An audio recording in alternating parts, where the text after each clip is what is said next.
Hey, welcome back to another episode of A Warrior Spirit, where we let the inner warrior shine in their light. Today, I have my good friend and brother by choice, which makes him an even closer brother, Jeremy Hunt, back for part two, fighting through the pain.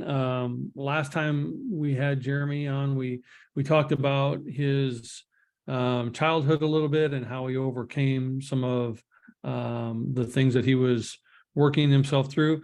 Jeremy, I appreciate you coming back today. It's been almost a year now since we last spoke on this podcast, and I just appreciate your time today. Thank you. Well, again, thanks, Daryl. I love chatting with you, and it's been very exciting to see how things have continued to develop for your business and your team. Both within Praxis and the Warrior Spirit community, I'll call it. It's quite amazing the stories that have been told and the life change that has existed, and it's always good to be on the program with you. Well, I appreciate that. The podcast originally a year ago was started to give people a platform to share their mess, to make it their message, to make it a survival guide for someone else. And throughout the course of the year of doing this, I have come across some amazing people and amazing stories. And you were one of the first ones to come on, and I certainly appreciate that. But in that year that I've been doing this, there's been some tremendous growth within yourself and some stepping stones positively with you as well. You've started to implement a lot of the things that I've been telling you over the years, and some of the things that we've coached through, but you've also taken a deeper dive into Eckhart Tolle, stoicism, some other philosophies that you've started to embrace for your own life. How has some of that and some of what I've done with you helped to change from who you were to who you are now? Because there's a huge distinct change for anyone who knows you, but for me specifically, seeing it within you. Well, first off, I appreciate you saying that. It's certainly been a journey, and you're right, a lot of change has happened, a lot of growth. I really appreciate how you've been a part of that for so many years, and I know that we were even discussing before the program here some of just what I've been learning recently. And one of those things that I shared, and maybe I'll share it now or in this program, I know that you were I want to use the word giggling. Can you say that to Sure. Daryl Snow? Yeah, You were I giggle. giggling in the background, and we both know why. It's because it's amazing how something that you've heard for many years, when it clicks, it's amazing how it frees you up. And let's just talk about that for a second. We talk about life and moving through life, especially the healthier you get as like a flow or a current. And one of the things that is very enjoyable for me is the healthier I get in all areas of my life, you start realizing when that flow, and there's something that is blocking it.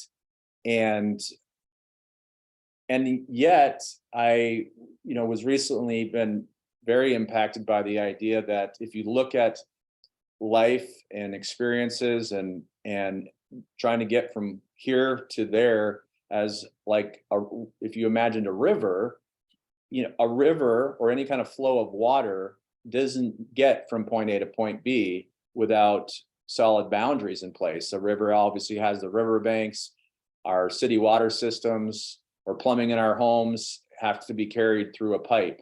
And around that pipe is what represents boundaries in life. And people, I think sometimes, I know why I probably was so lost on the idea until recently, was that we get too focused on the boundaries and not enough about what's supposed to be happening within those boundaries. And within those boundaries is supposed to be a life current and a flow.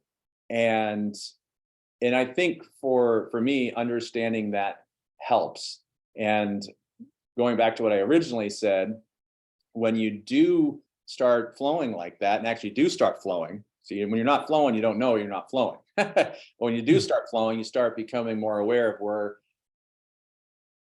where you're at and if there's a blockage. And the thing about blockages in our lives is that, we often we get so worked up about them. We don't know what to do about them. But as soon as you can get that little nugget of truth, as the Bible says, and other faith communities say, the truth will set you free. And when you find and discover that truth, and so for me, it's like anytime, because you said Stoic philosophy. For me, part of that is a huge component of it is the obstacle is the way. So if you're no longer looking at how to get around things, and you have to go through things, you got to keep pressing in, find the truth. And then finding the truth is one thing, but then you got to apply it to your life, figure out how you can apply it to your life. And then that's the through, and figuring that out. And then the freedom comes in is when things can flow again. Nobody likes a backed up toilet. It starts getting pretty stinky and nasty. And, but we have too many backed up toilets in our lives, right? Yeah, no, that's fair. But with that flow, the thing about the river is that it's going to choose its easiest path. That's why it winds so much. It rarely goes in a straight line because it's whatever's blocking it. Instead of going through it, it goes around it. But it doesn't stop. I mean, it has to be a pretty severe blockage for it to stop. So it still flows. It just may not be in the direction where you're going to go somewhere if we don't deal with things. Yeah, it's going to go somewhere. So if you don't have a clear path on where you want your energy and your river and your life to flow, that blockage is going to take it in a direction you may not want it to be in. And then you have to work really hard to swerve it back into the banks again, So it takes a conscious effort to keep it unblocked, but bring it back once you've removed that block. So, but you've done a really good job of learning those lessons lately, and from where you were a year ago to where you are today, your health is better, your spirits are better, your business is better, your relationships with others is better. But more importantly, you've started to find Jeremy again. Like you've discovered who you truly are, and you've started to stand up for that person and allow that person to be more vocal. You found your voice, basically, is what I'm trying to say. Would you agree with that? Absolutely. I would agree with that. Thank you. Yeah. No, well, there's use that voice. Tell that Yeah. story. And I will say this too, like this is part of me just trying to be very casual and real out there. If there's points in this time together where there's a pause, I'll even say why there's a pause. There is something special about being able to be asked a question, and instead of feeling like you just have to come up with something, and this is how I often try to operate my life now, is allowing there to be time to think. And so to me, that's part of even the change, is being able to look within. And so many times the way I operate now, and it doesn't mean I'm operating perfectly by any means, is that I, instead of thinking too much about what I'm gonna, and this is, by the way, not a reason not to be prepared. No, I think you have to be very prepared in life. You need time to consider all possible scenarios. But at the same time, can be a confidence that comes from knowing and telling yourself that, you know what, I know what I'm gonna do, and I know what I'm gonna say, and I'm gonna trust that in that moment.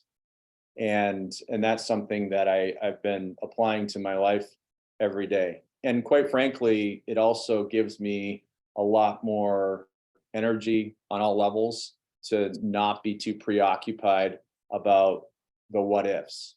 There's the things you plan for, but there's then the other part of it. We have to trust ourselves in that moment. Also knowing that the largest preparation that we can do in life is that internal preparation, because once that is in you, it is always there, and you can trust that. It's being able to trust the character that you've built up, and you know how you're going to respond in the moment, or how you're going to fill in the blank. Well, it's living life with intentionality. You're actually giving some thought and effort into what it is you want to say, do, or be. And so you're co-creating that life with intention instead of reacting to that life like you didn't know where it came from. Yeah, I like that. That's good. So in the year of transformation, and I will definitely call this a year of transformation for you since we first spoke, last December. In this year of transformation, what is one of the biggest changes you've seen within yourself, and how do you feel like it came about?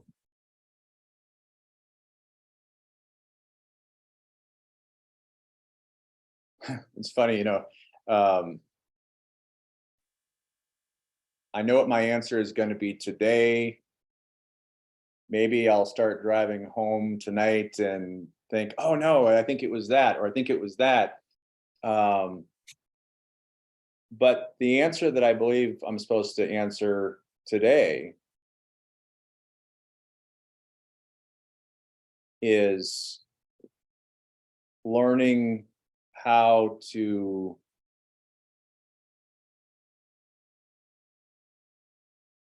start loving myself more. And it's interesting that I can say that, because even just over the last few days, people have come into my life, close friends, people that are like brothers and sisters to me, and have been speaking that to me. And I can say that after I've looked over my last 12 months, that I've been, so maybe it's not the most like significant change, but as I start looking at where there have been multiple changes, it did come from something similar to that. And I have no problem admitting that for someone like myself,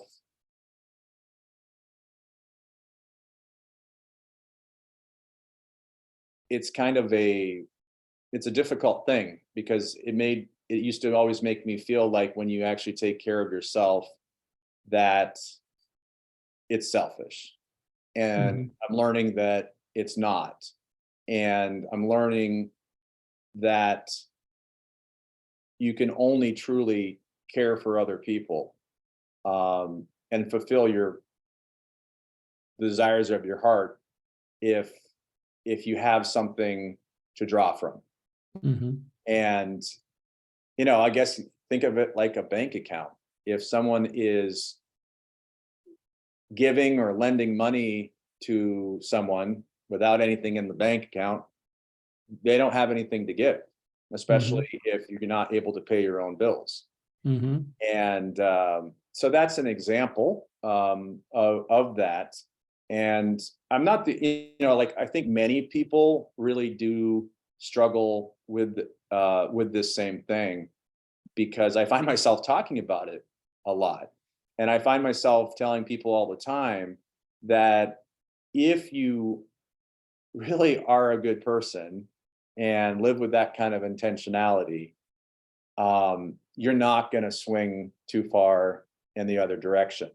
And yet, here I am still having to remind myself of that. Well, when we talked in the past, we talked about how you, and in your first episode, we talked about how you always were raised to put everybody else first. You put everyone else around you. You can have a laundry list of people, and Jeremy's name either wouldn't be on it or it'd be the very last name on it. And in this transformation, you have found ways to stand up for yourself, find your voice, love who you are, look in the mirror and know that you can still set your own river boundaries and still care about giving water to others. And, we talked about this earlier.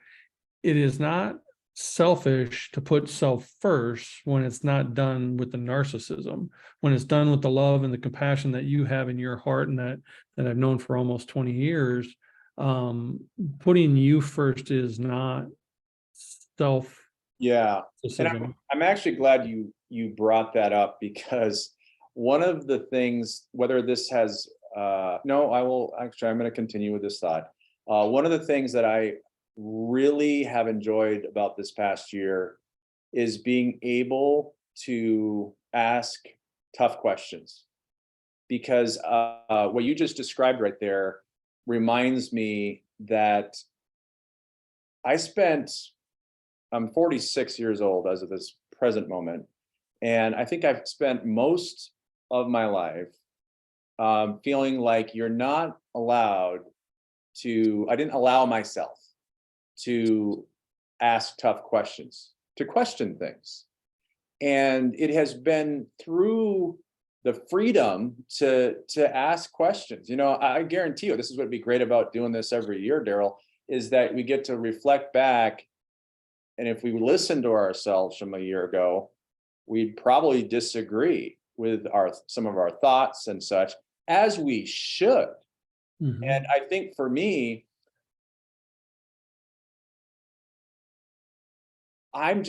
if something is not working, I'm no longer just going to accept that. That's the way I feel as of today, as of this episode. I'm fighting for answers, and that applies to every area of my life.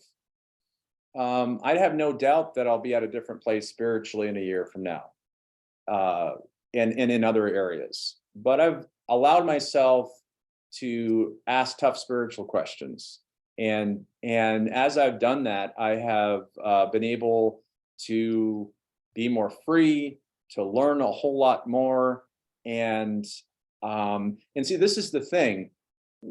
No matter what your faith is, or I believe I can say this, that no matter what your faith is, one thing we're clear here, because we're touching on different things. We're touching on our lives improving through everything that we're talking about. And that certainly has happened. But I think you'll agree with me too, that life is not about financial success. It's maybe a byproduct of it. Like, I don't believe that we're promised anywhere that, some people talk about it, that if you follow a certain set of rules, you're going to be wealthy and all these different things. I don't personally believe that. And life is difficult, but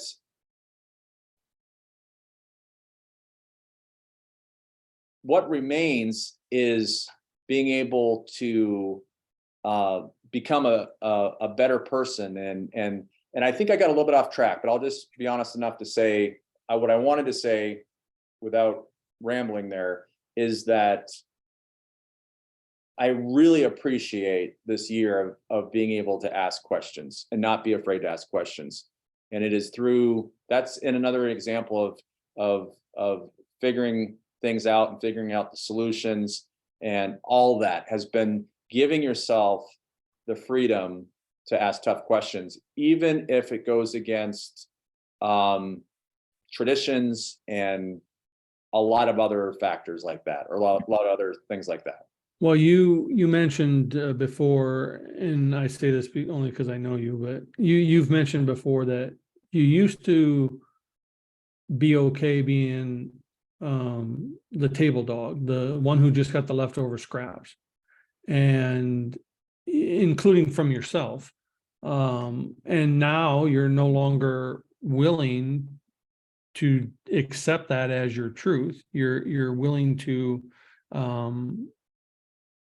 let it be known, find your voice when something's going against your parameters or your boundaries or your feelings, and Absolutely. you're finding your voice to stand up to situations that you normally would have just shied away from because you don't want to be confrontational or come across mean or whatever. The need to be liked was overpowering the need to stand up for self, Right. and now you've found the balance.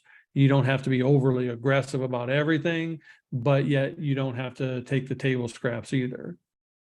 Yeah, absolutely. And I remember a good friend of mine told me once on this journey that, sometimes you're going to overflex. Well, maybe there are some of us that need to be okay with overflexing versus consistently underflexing.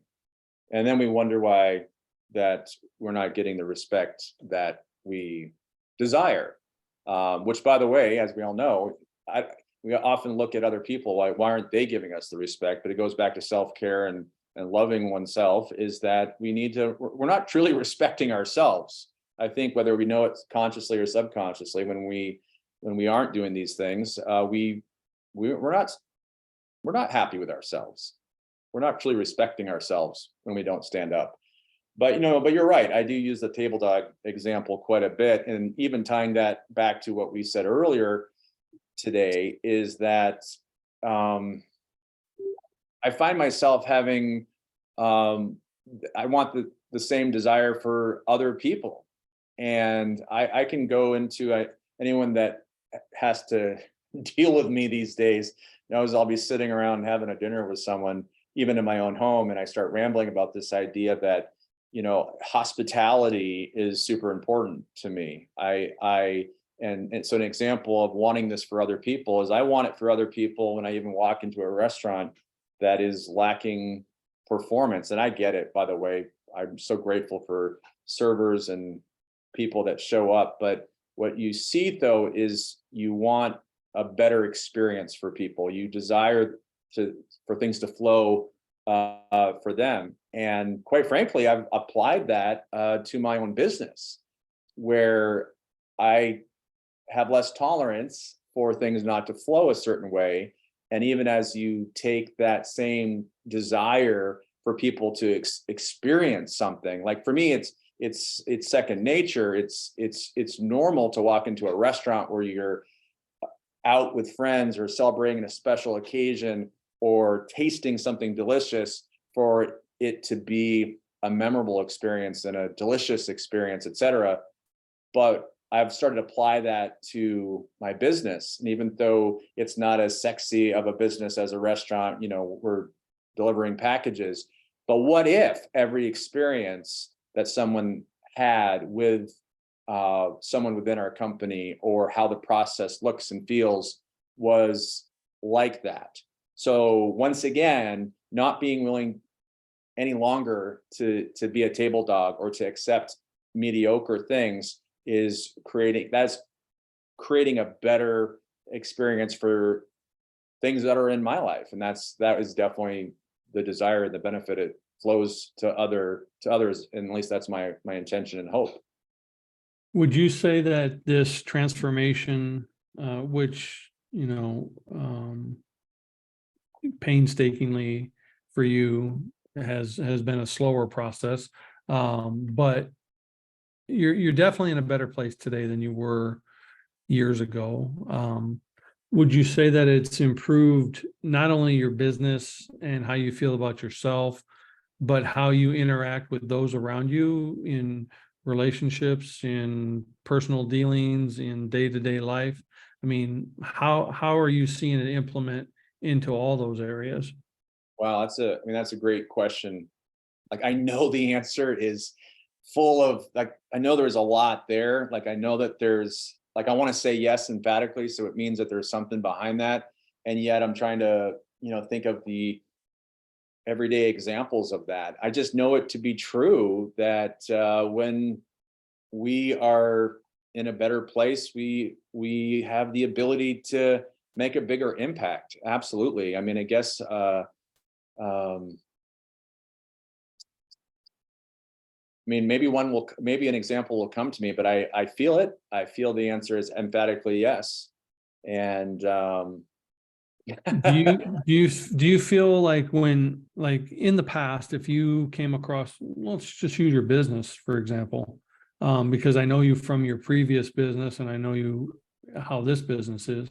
In your previous business, a client would say, we need XYZ by ABC, even though it wasn't in your business model, yeah, you would emphatically say, oh, yes. And then you would change your entire business model to fit that one client. Now you take a step back and go, no, that doesn't fit our parameters. Here's what I can do. Does this yeah, fit your needs? That's a huge difference in just taking ownership for the life you're trying to create, the intentionality that you're trying to create it in. And it's translated into more time with family and friends, more peace on off hours, not having to be as stressed and solely tied to your phone and your computer to deal with business and problems and all that come with it. It's actually because you've been intentional about what you want and set those boundaries for that river to flow in, it's made a more peaceful life for you, correct? I mean, absolutely. I mean, I could, now that you've said it that way, I could probably really go off on all different factors there because it's so true. Um, and yet I'll just say too, I feel so blessed because to some degree, there was definite intentionality. I mean, using that as a principle, there was intentionality. But I have to say, like, I am just shocked and just feel so grateful that somehow it ended up that way, because I wish I could say that it was all genius and strategic thinking. And yet, if I really were to break it down, I could probably talk for at least an hour on how to do that. So in all reality, there was some very specific things that I did to get here. At the same time, it is just it's a miracle, it's a blessing, it's a gift that it has looked that way for sure. And even in the business, we are, as you know, very focused on still providing custom solutions. And there's a difference though between custom solutions and just saying yes to everything. You really, as they always say, you have to know who you are and who you aren't. And quite frankly, it is pretty freeing to be less desperate and being okay. And sometimes we're always challenged. Just when you think you learn a lesson, you're challenged again by it, the very same thing that you thought you figured out a week ago. But so I'm still challenged by some of those same things, but for the most part, it has just gotten way better knowing who we are and who we aren't, and being okay to walk away from any deal. You never But I want think that applies to your personal life as well, because I can see how you, like, you call it blessed and yeah, all this great stuff, which it is, but there's been a deliberate intentionality about what you will or will not do, and that has transformed not only from your business but to your personal life as well. And you can't be unbalanced in one and have success in the other. They both have to be kind of balancing at the same time. So you've taken that intentionality and that forethought and that desire and you've implemented it, and now you're like, oh my God, I can't believe it's happening. But if you rewind your process, you were very specific and very intentional about Yeah. what you wanted. You no longer were the scrap dog. Oh, and hey, if Everything. anyone's sitting here wondering how they can apply that in their own life, all you have to do is look at your pain points, because obviously, Daryl, we've spent a lot of time talking together about, hey, it's taken me years to figure out some of these lessons. And so apparently some of us are willing to live in certain forms of pain and discomfort a lot longer. I was telling someone today that when you get so accustomed to walking through life with a form of stepping over booby traps all the time, it just becomes second nature. And eventually, as things start to get corrected, those booby traps are a lot more noticeable, especially when there's less of them. But then you know what I mean? So it definitely is. I wish that it didn't take me so long to figure it out, but I'm also grateful that I'm starting to understand some of these principles now. Well, that's the thing about living in, like Tony Robbins says, unless the pain of change is less than the pain of staying where you are, you're going to stay where you are. Right. You know, the pain of where you are has to become so great that you're Right. willing to do whatever it takes to make that change. Yeah. And we see it all the time. We carry these stresses within our body, we carry them within our mind, and because we get accustomed to carrying them, they no longer are noticeable to us. And Yeah. then we free ourselves from them and we're like, oh my God, how was I carrying all that for so long? Right? You don't realize how much you're burying and willing to just tote with you until you become very intentional about releasing it. And that's where I think you've really excelled, is you've fought through your pain and you've no longer been willing to pick that luggage back up. You're willing to move forward. Yep. Yep. And there's a few more of those to go.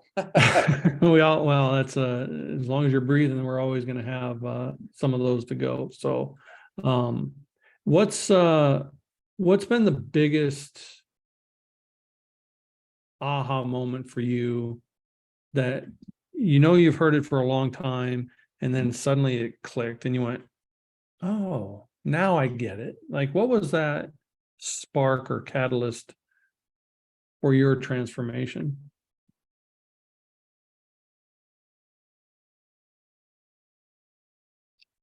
It's interesting that you asked that question because I immediately, took me a second, but I think the last time I was talking with you on the show was about acceptance, and I'll still go back to that.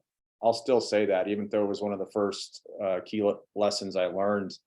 I'll still go back to that because I'm constantly, I think we're constantly finding ourselves as people on this earth in situations where you have to accept. And again, acceptance is about letting go, not about agreeing with things. There's plenty not to agree with in this world. And it's not, so acceptance is not about approving other people's mistakes or about even approving negative things around us, but it's being able to accept these things.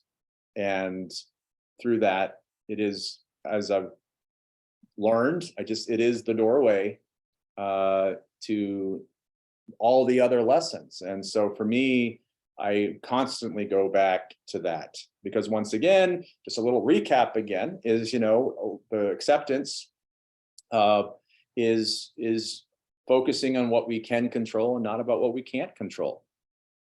And we can't control other people. We can't, control the wind. We can't control many things, and be able to accept that. Even being able to accept pain. We're always trying to work on pain. Taking that Advil or trying to live healthier lives, but pain is always going to be there. And even if you can imagine, if someone has never done this before, even accepting pain in itself, you can find peace. To me, that's peaceful to accept. And yet doesn't mean you take a passive approach to any of these things. You're still fighting. So it's to me, acceptance is not about losing, about giving up, it's still a very proactive thing to do. So that's a little bit about that. So if we were to, because I'm sure a lot of the people who are listening or tuning in can relate to having to fight through, certain pain or making changes in their lives or being intentional about where they want to go. I coach a lot of my people on intentionality and overcoming limiting beliefs and self-image and all that stuff.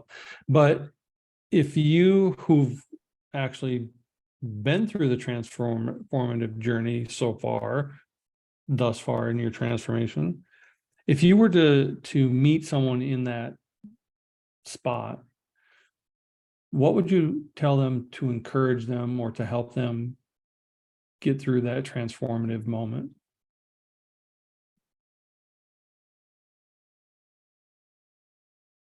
Well, if I had the luxury of being able to sit down with someone at that point, first thing I'm going to assume is that they're ready and open to change. And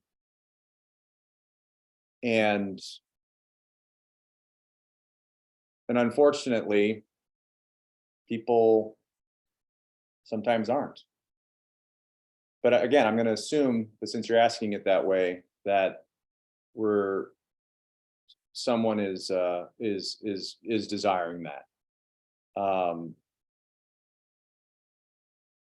And then for some reason, the way I want to answer that today is I would want to listen. I mean, like I would want to listen to them and hear their story, and in effect, I'm thinking of words like being in community and hearing their heart, and allowing them to share. Uh, Mhm. there's not enough of real listening, you know, these days or in this world, and for some reason, I'd want to listen, and hopefully, I guess that is what is wonderful about transformation is that you get to look at someone that might be a little bit further down the road, and that's inspiring. Let our lives be such that would be inspiring, and that would be the hope. I guess that's the really cool thing about each person that you've had on the Warrior Spirit is, it's people may not always agree with the pathway, or they may not always. No one's gonna. Usually, people never um, challenge results, and Mhm. I hate to give the financial example, but it's one that everyone easily understands. Like once you start either looking like a success or having some success, now everyone wants your opinion. Reality is many times people have the same knowledge, a lot of it's all within them. What's the big difference is that now it's been materialized into something that you can touch and see. Um, but uh, but what's more important to me is how that translates into things outside of money and possessions. You know, the bank account of character, the bank account of virtue, the bank account of kindness. I don't want to get on a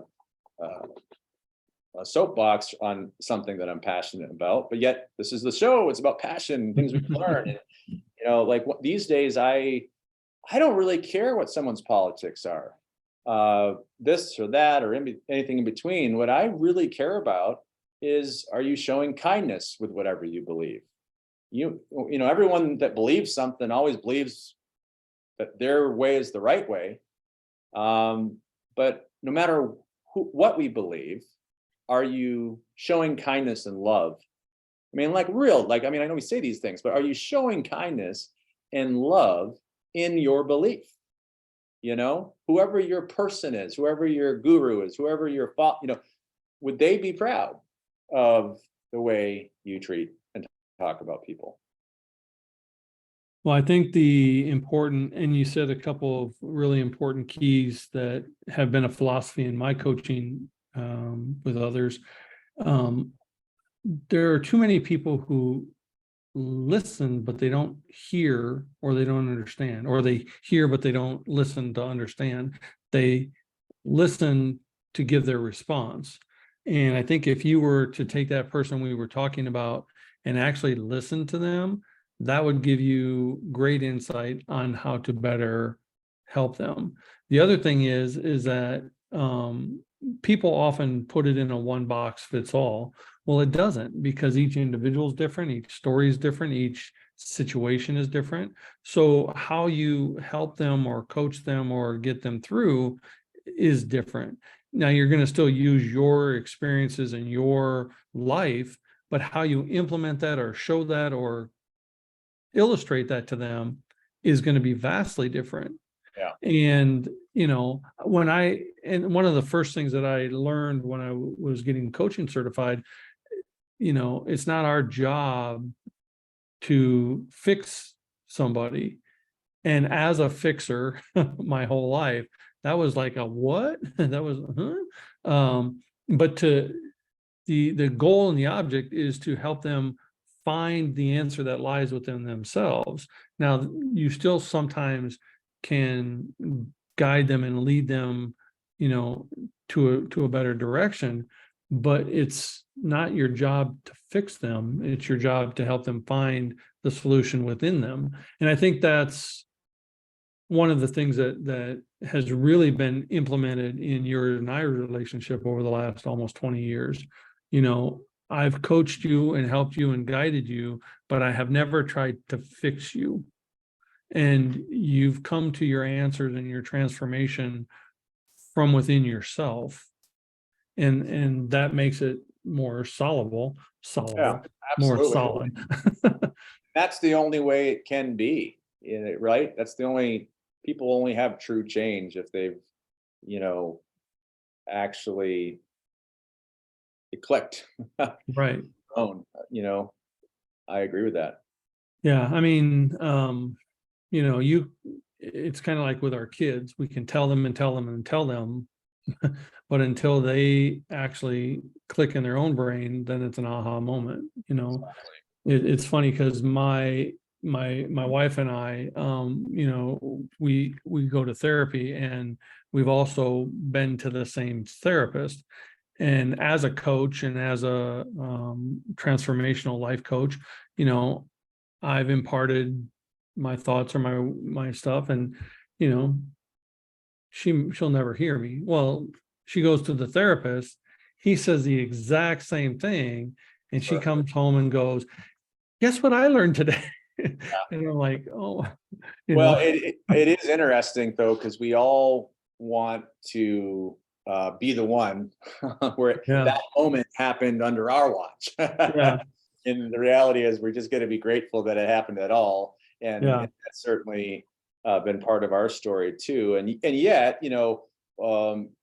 it's, part of what has been so helpful as we've had our conversations and you've been a part of my transformation story. And to me, this is just one of the benefits of having a coach like you, is that the reality is you're not stuck. Tell me if this is correct, because it's the way I read it. You're not stuck on like a certain program or format. People are coming to you and talking to you with a variety of different things and desires and goals and even things they've heard. And what you're going to do is help, again, about listening and asking certain questions where people are allowed the environment to discover that. And so, speaking of the living room behind you, like you're creating a room where that can happen. And that is so important. It takes that type of room where people can find that discovery. Well, one of the great things that I've enjoyed about this podcast this year as I've done it, and I fought doing this for 6 months. I originally heard my own directive that I was supposed to do it back in June of 2022. And I fought it until December of 2022. Yeah. And now that I've been doing it, one of the great things that I really super enjoy is when the cameras are off and we're talking with the guests afterwards, and they'll say, I've never shared that with anybody else, or I've never felt comfortable enough talking about that with anybody else. And it's because I have created a space that's safe enough because I have listened. But before the cameras turn on, I've also asked them specifically, is there anything you don't want me to talk about with you? Because my intuitive listening will hear questions that need to be asked. And if that question pops in my head and I know you don't want to talk about it, I'm not going to blurt it out my mouth. Right. But if someone says I'm free and open and that question comes up, I'm going to ask it. And at the end, they're like, wow, I never shared that with anybody. It's because you are creating a safe space by the active listening to give them that better, opportunity to share their story. Because I told you this before, the whole purpose of this podcast was to give a platform for people to share their mess, to make it their message, to make it a survival guide for somebody else.